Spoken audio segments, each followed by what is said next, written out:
Here in Airbrushing Part 2 we compare 3 different airbrushes with 3 different nozzle sizes. Where does this happen? At Chadwick!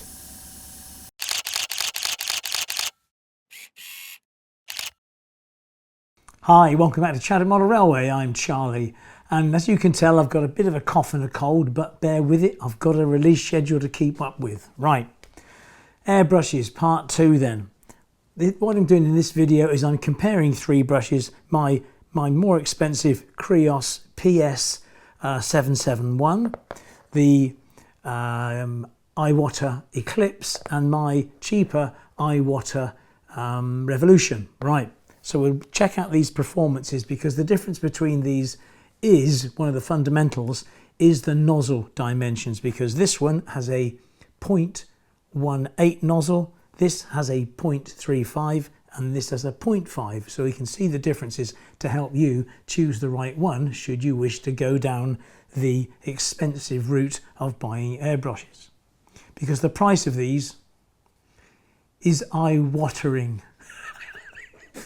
I'm sorry someone left that in a comment.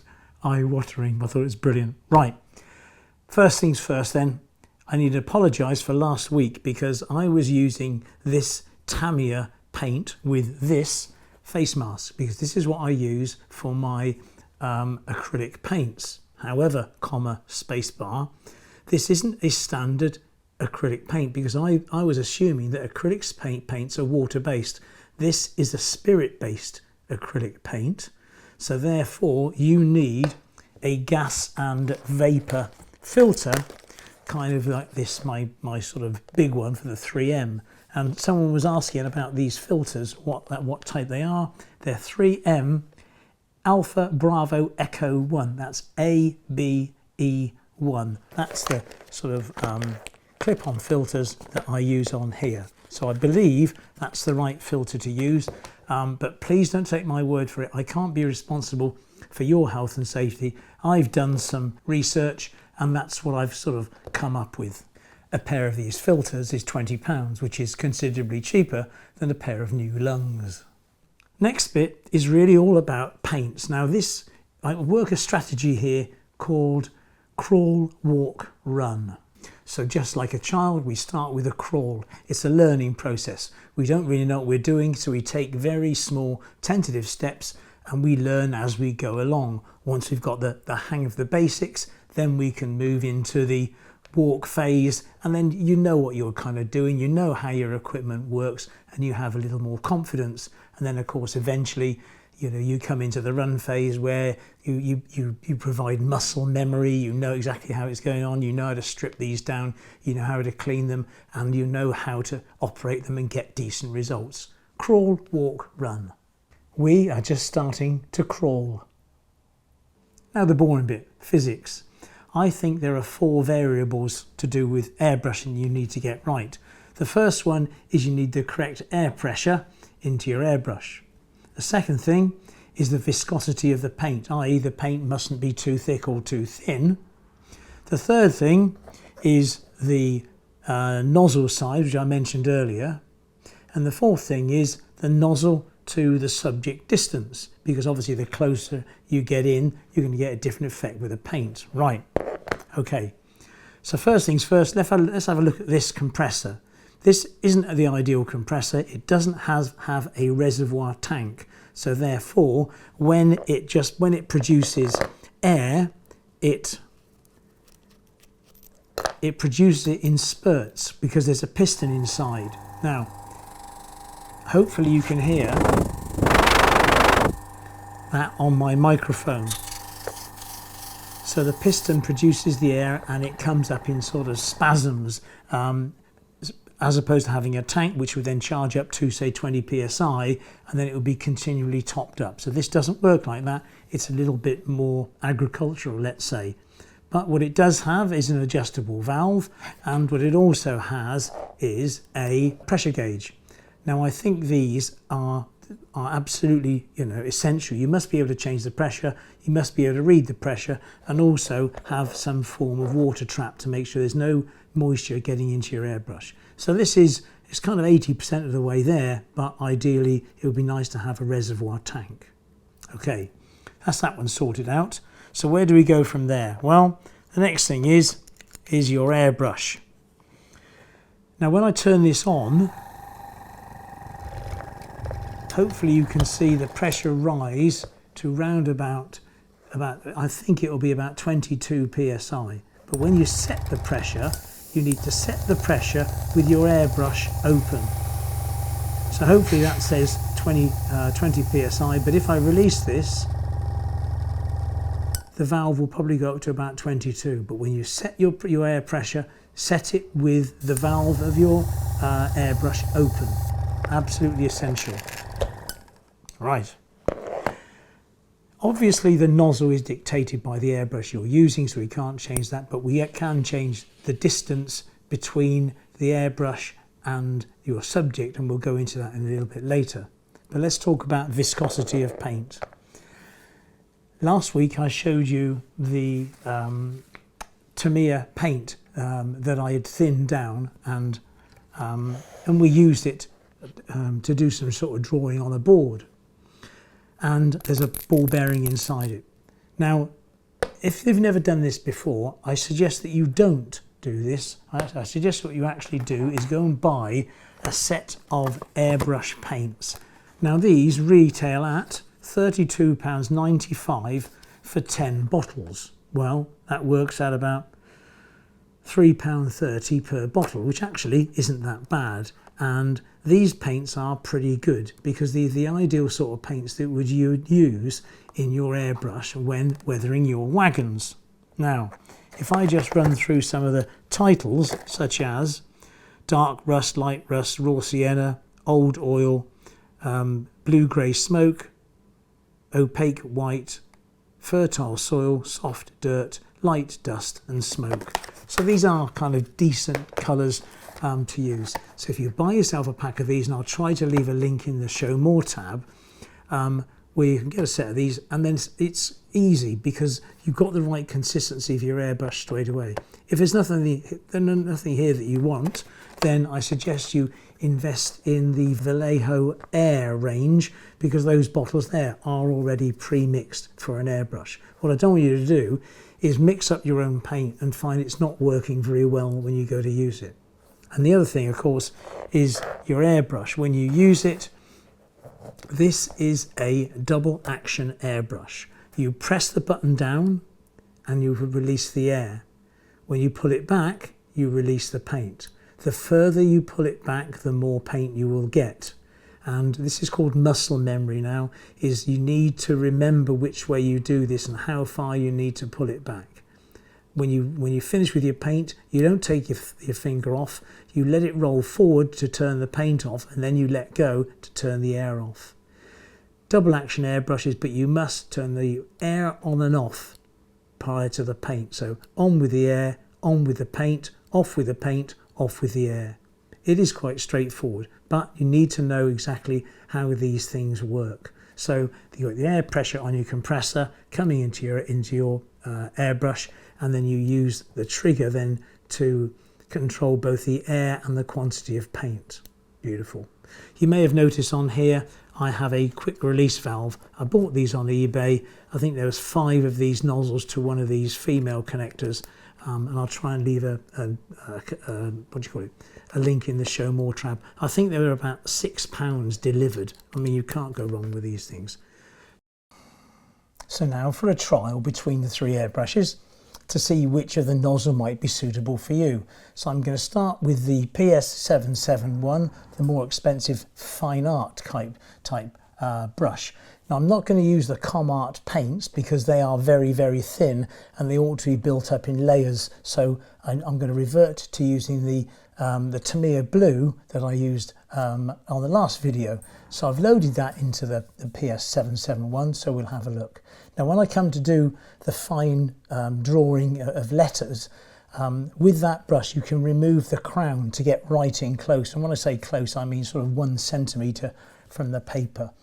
So you'll see me do that. Now I'm going to have to wear a mask this time, so obviously it's going to be a little bit sort of muffled, let's say.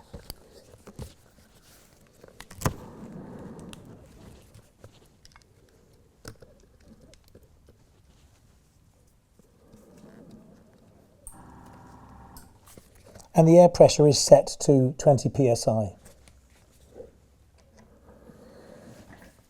And the way I hold it is I loop it around my arm like that, and we should be good to go. Quick test. Lovely. So let's just see what the spread is like.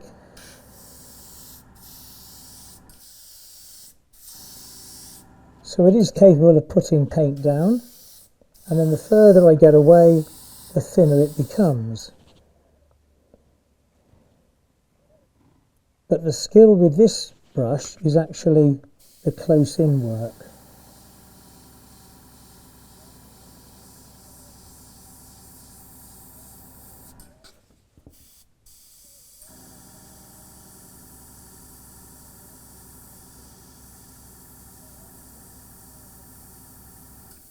As you can see, it really is quite precise.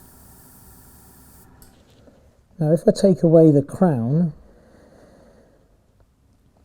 to enable to get in really close,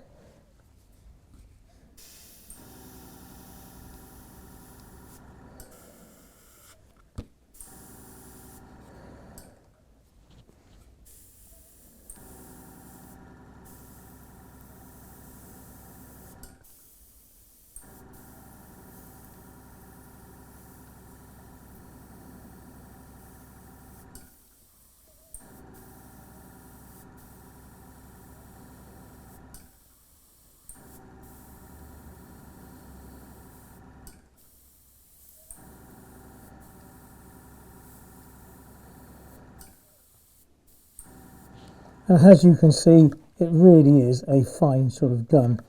Please excuse my shakes, I'm just not used to this, but you know, like everything else, isn't it? Practice will.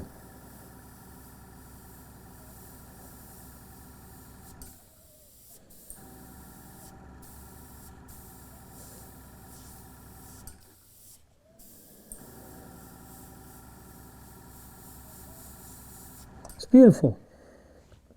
Okay, on to the next one. So this time we have the Iwater Eclipse that belongs to Ian, and it has the side cup. Exactly the same paint and the same 20 psi. Quick test. Lovely.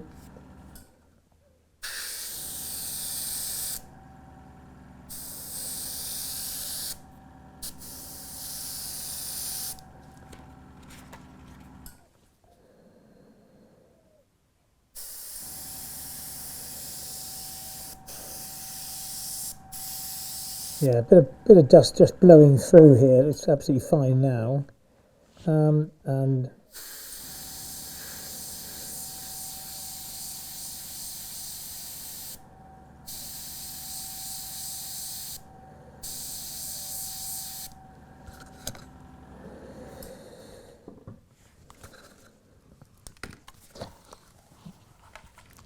it's worth stopping and mentioning that these little blotches here was due to me. It was my fault, and I just let go of the trigger and I didn't close the paint before releasing.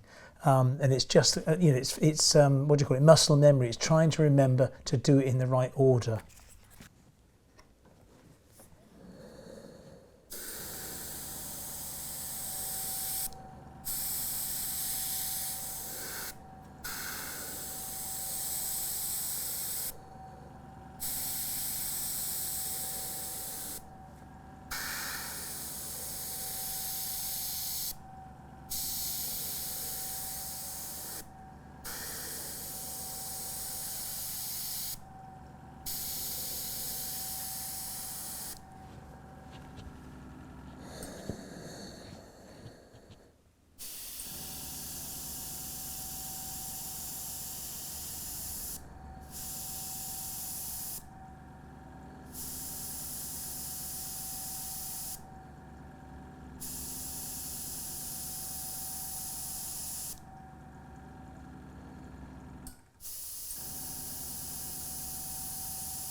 It is so hard.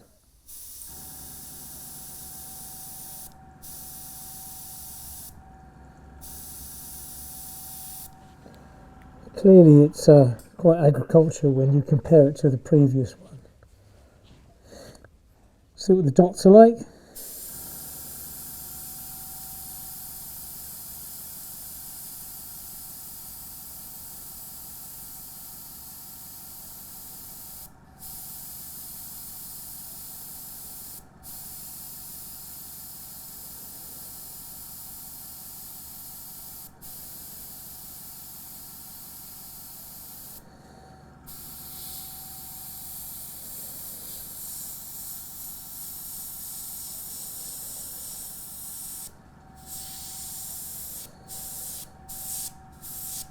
It certainly can lay paint down, that's for sure.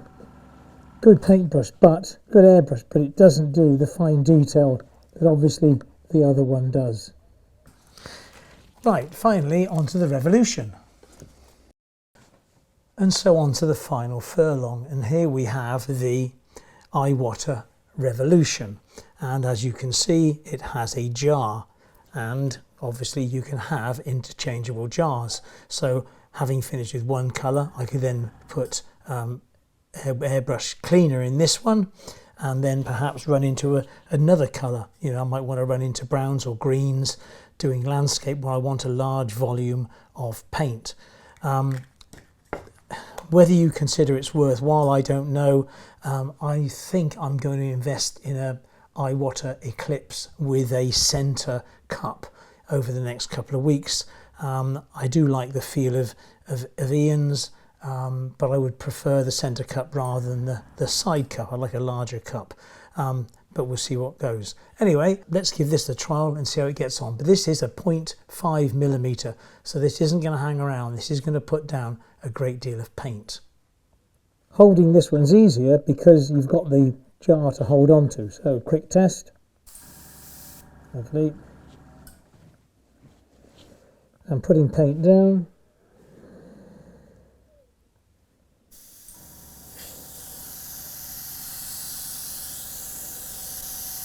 And as you can see I did it again, I let go first.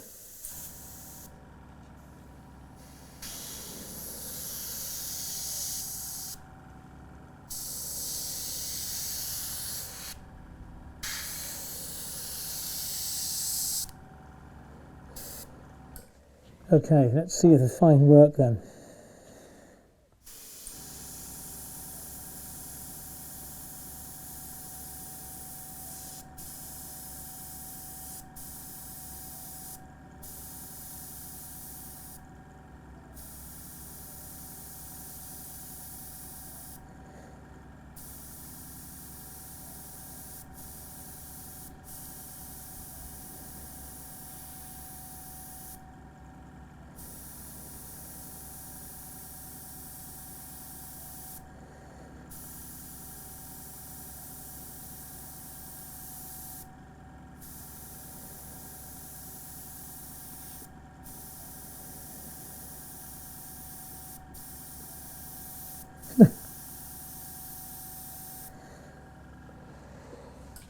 And the dots.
So hopefully you can see that it is a good area weapon, as it were, for putting down a great deal of paint in a short time. It's quite controllable, you know, it kind of does what it says on the jar.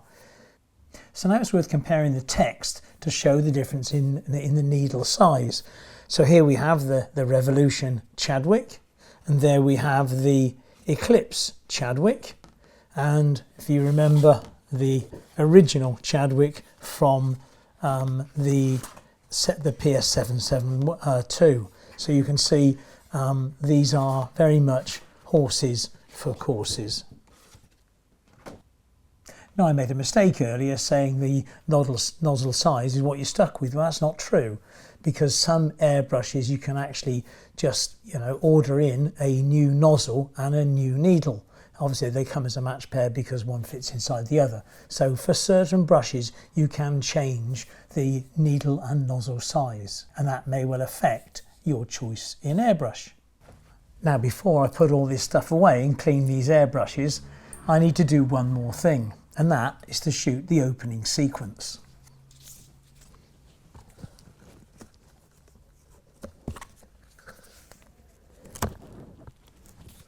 Wish me luck.